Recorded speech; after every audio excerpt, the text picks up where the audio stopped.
بسم الله الرحمن الرحيم.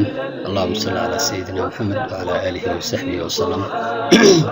السلام عليكم ورحمة الله وبركاته. وقيبت لبعض حركة نيوتن.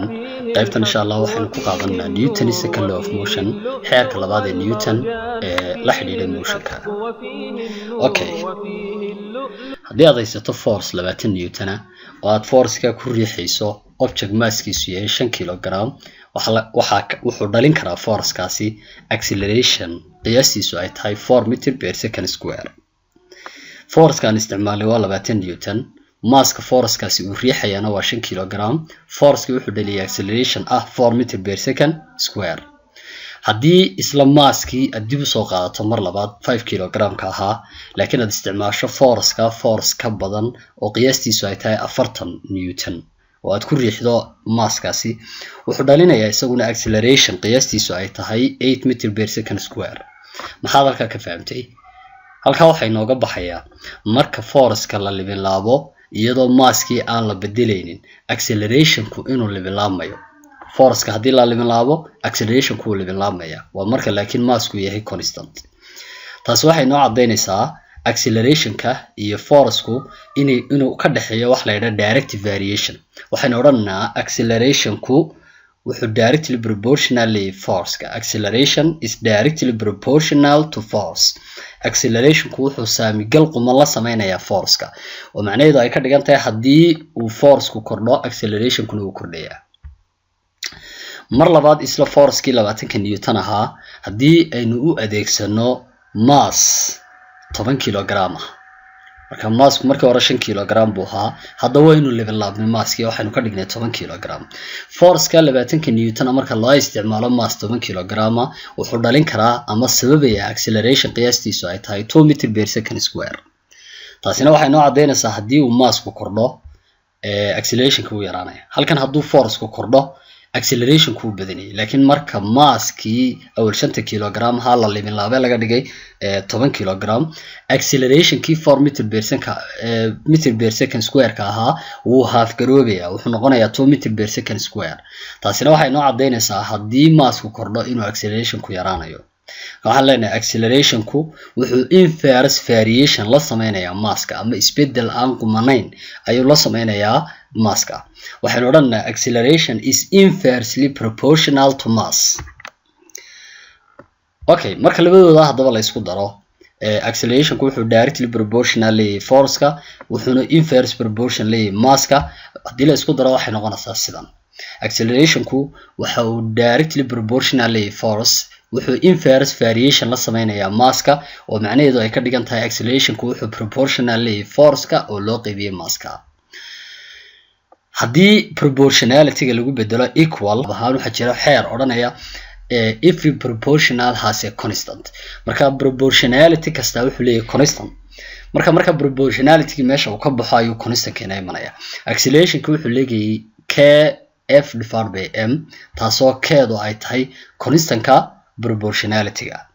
haddaba marka newton-ka la qeexaya la yiraahdaa force 100 newton gives a mass of 1 kilogram wuxuu siin karaa mass 1 kilogram and acceleration of 1 meter per second square. acceleration 1 meter per second square ama si kale haddii loo dhigo 1 newton baa waxa lagu qeexaa waa force-ka siin kara mass 1 kilogram acceleration 1 meter per second square. sidaa daraadeed haddii force-ka lagu bedelo 1 newton masska lagu bedelo 1 kilogram acceleration-ka lagu bedelo 1 meter per second square keedi waxa ku soo baxaysaa 1 bay soo baxaysaa. marka inta saddexda la bedelo keedina 1 bay soo baxaysaa. sidaa daraadeed waxa soo haraya acceleration-ku inuu noo leeyahay force divided by mass keedin bay naga haraysaa. marka taasi waxay noo cadeynaysaa in force-ku leeyahay masska oo lagu dhuftay acceleration-ka. force equal mass times acceleration. okay examples. number 1 a cyclist of mass 60 kilogram rides a bicycle of mass 20 kilogram. cyclist waa baaskiliyahan qof baaskilad fuushan oo masskiisu yahay 20 kilogram ayaa wuxuu raacay baaskiil masskiisu yahay 20 kilogram. when starting off, the cyclist provides a force of 200 Newton. markuu socodka bilaabayay cyclistku wuxuu siiyay baaskiilka force 200 Newton. calculate the initial acceleration of the cyclist. waxaad soo saartaa accelerationka cyclistka. okay, sida aynu halkaa hore ku arkaynay markii waxaynu haysanaa acceleration in lagu helo force divided by mass. marka force kan lagu sheegaya waa net force ama waa resultant force. okay, marka hadaba waxaynu leenahay waxaynu u baahannahay si acceleration kan inuu helo waa inaynu haysanaa force marka waa 200 Newton. waana inaynu haysanaa masskiina waa 60 kg iyo 20 kg oo la isu geeyay. marka waxaynu haysanaa total mass oo ah 80 kg iyo force oo ah 200 Newton. waxa la inaga rabaa waa acceleration. then acceleration waxaynu ku helinaa force oo loo qaybiyay mass, force oo ah 200 Newton oo loo qaybiyay massku 80 marka la isku qaybiyo waxa inoo soo baxaya 2.5 meter per second square. marka accelerationku laba halbeeg bay leedahay, ama waa meter per second square ama waa Newton per kilogram. tusaale labaad, a car of mass 500 kg is traveling at 20 meter per second. gaari masskiisu yahay 500 kg ayaa wuxuu ku socdaa xawaare 20 meter per second. the driver sees red traffic light. dirawalka ayaa wuxuu arkay leerkii traffiga ee casaa ahead oo ka horeeya and slows down to halt in 10 seconds. waanu gaabiya socodkiisu ugu istaago muddo 10 second gudaheeda. calculate the braking force of the car. waxaad xisaabisaa braking force-ka gaariga. waxba muhiim maaha akhriska faraha badan laakiin waxa ka muhiimsan waxa lagu siiyay iyo waxa ka maqan nad garato. waxaad haysataa waa horta waxa la inaga rabaa braking force, waa force baa la inaga rabaa. force-ka gaariga joojiyay baa la inaga rabaa. the force waxa lagu helayaa mass iyo acceleration la isku dhuftay. marka horta masski waan haynaa oo waa 500 kg. acceleration kii laakiin ma hayno. waxa saa ay haynaa gaarigaasi markii hore wuxuu ku socday 20 meter per second. waanu istaagay oo wuxuu ku istaagay muddo 10 second. marka mar haddii istaagay xawaarihiisa dambe waa 0 laakiin timekiisa ayaa 10 second. marka gifanka oo dhan markaynu qorano waxaynu ka bilaabaynaa, waxaynu haysanaa mass oo ah 500 kg. waxaynu haysanaa initial velocity ama xawaarihi hore ku socdo ah 20 meter per second, ama final velocity ama xawaarihi dambe oo isaguna ah 0. waxa la inaga timekii oo ah 10 second. marka waxa la inaga rabaa force. so in force ko helo mass waynu hanaa. acceleration baynu horta la soo baxaynaa. acceleration waxa lagu helaa v minus u divided by t, final velocity-ga oo laga jaray initial velocity-ga oo loo qaybiyo time-ka. final velocity-gu waa 0, initial velocity-guna waa 20, time-kuna waa 10. intaas marka la kala jaraya 0 minus 20 divided by 10 waxa halka inooga soo baxaya minus 20 divided by 10 oo ah minus 2 meter per second square. kaas waa acceleration-kii. acceleration-ka waynu haynaa, masskiina waynu haynaa. then force waxa lagu helayaa marka mass times acceleration. labadoodii baa la isku dhufanayaa. marka masskii oo 500 iyo acceleration-kii oo minus 2 waxa soo baxaya minus 1000 Newton. force-kii minus buu soo baxay. that's good. wax la yaabo maaha, waayo force waa vector quantity. wixii vector quantity minusna way noqdaan plusna way noqdaan. at the same time wuxuu minus u noqday force-kan waa braking force. maaha force-kii gaariga hore u waday laakiin waa force against motion. socodkii dhinacu socodka gaarigu ahaa buu opposite ku yahay. marka opposite-nimu muujinayaa minus-kani. tusaale saddexaad, a block of mass 2 kg is pushed along a table. walax masskeedu 2 kg ayaa la dul riixay miis with a constant velocity. walaxdaasi waxay ku dhaqaaqday xawaare constant ah, waxaana riixay by a force of 5 Newton, xoog 5 Newton. the push is then increased to 9 Newton. pushka ama xoogii riixay waa la kordhiyay haddana waxa laga dhigay 9 Newton. what is waa maxay? a the resultant force while the object is in constant velocity. resultant force-ka inta object uu ku jiro constant velocity. waayo waxa la yidhi object-gan waa la bushgareeyay wuxuuna ku dhaqaaqay constant velocity, waxa bushgareeyay force 5 Newton.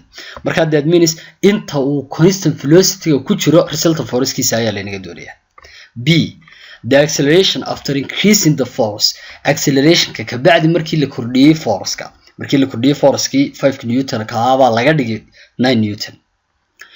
marka su'aashu haddaynu muuqaal u samaysano, haddii aad aragto object ku socda constant velocity waa inay jiraan balanced forces marka hore objectka waxa pushing ku sameynayo riixaya force-kaasi waa 5 newton haddaba 5 newton ka maxaa balance gareyn kara ilaa waatan leeyahay objectka wuxuu ku socdaa constant velocity waa inuu jira force kale oo balance gareynaya marka adaa ka fikiraya possible forces ka balance gareyn kara maxay noqon karaan waxay noqon karaan air resistance-ka waxay noqon karaan frictional forces-ka anyhow forces-kaasi ayaa iyaguna 5 newton ah marka haddii object uu ku socdo constant velocity force-ka push gareynaya iyo kuwa ka hor imanaya ayaa isleeg oo isdheelitiraya dabeetana net force-kiisu waa inuu hada 0 su-aasha eeda markaynu ka jawaabana waxaan leenahay muxuu noqonayaa resultant force-ka inta object uu ku socdo constant velocity jawaabtu waxa weeye